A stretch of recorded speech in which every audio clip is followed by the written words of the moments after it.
اب مجھے دیکھنا ہے کہ کنشاسا کے مومنین اپنے امام کا تحفہ کیسے وصول کریں گے۔ امام عالی مقام کی بارگاہ سجی ہوئی ہے، غور طلب، اور امام اپنے صحابیوں سے، اپنے شاگردوں سے فرما رہے تھے شب قدر کا ثواب۔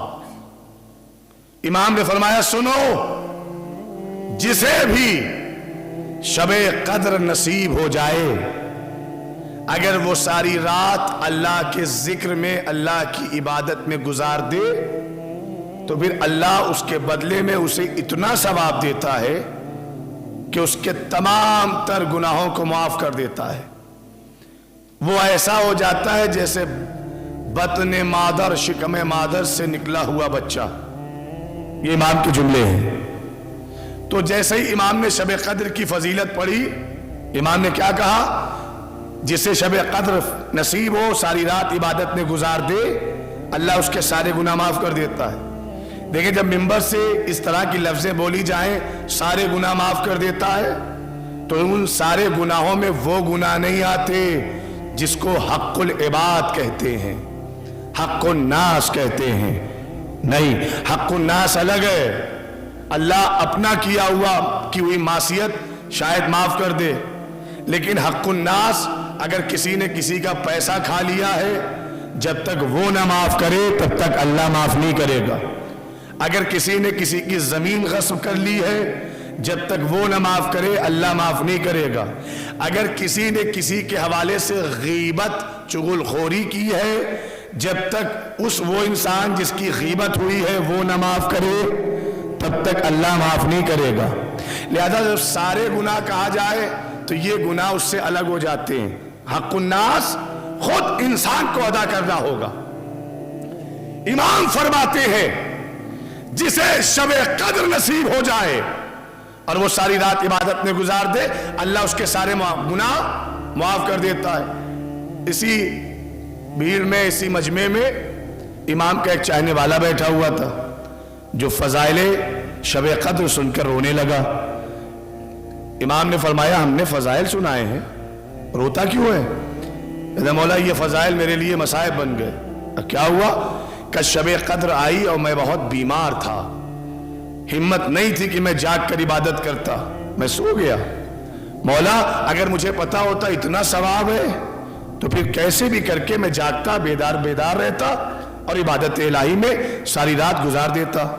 امام نے جب اس کی مایوسی دیکھی، اس کا درد دیکھا، اس کے آنسو دیکھے، امام فرماتے ہیں کہ سن، کیا تو نہیں چاہتا کہ تیرا امام اس عمل کا کوئی ایسا بدل بتا دے کہ جس کا ثواب شب قدر کے برابر ہو جائے؟ ہائے ہائے ہائے ہائے، دیکھو یہ ہمارے اماموں کے احسان ہیں ہم پر۔ امام نے کیا فرمایا؟ شب قدر کے برابر کوئی ایسا عمل بتا دوں جو شب قدر کے برابر ہو جائے؟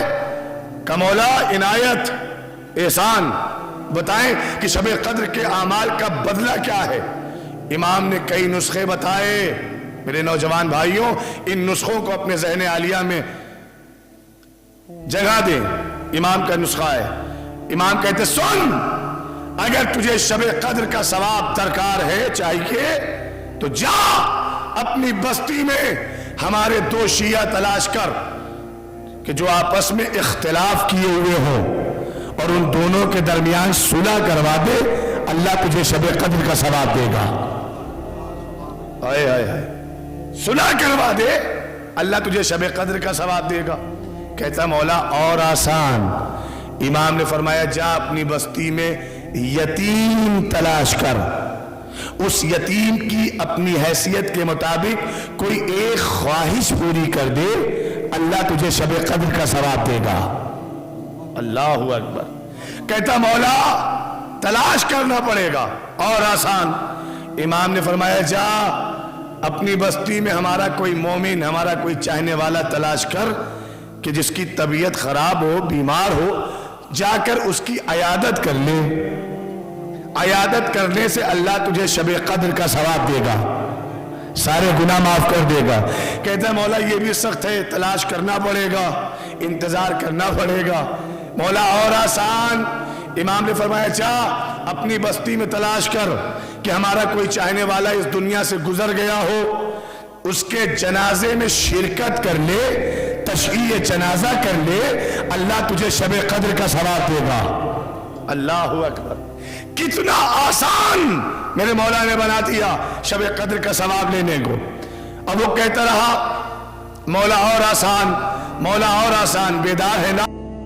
میں ایمان کا نتیجہ آپ کی بارگاہ میں دینا چاہتا ہوں۔ مولا اور احسان، مولا اور احسان، مولا اور آسان فرما دیجئے، اور آسان۔ پہلا جو نسخہ کیا تھا کہ دو مومن کے درمیان صلح کروا دے، کہا اور آسان۔ کہ کسی یتیم کی خواہش پوری کر دے، کہا اور آسان۔ کسی مرد مومن کا انتقال ہو جائے، تشییع جنازہ کر لے، اور احسان، آسان۔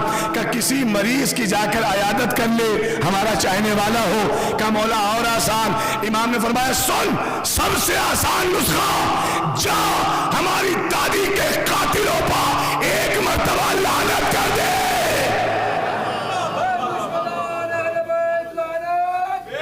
اللہ اکبر،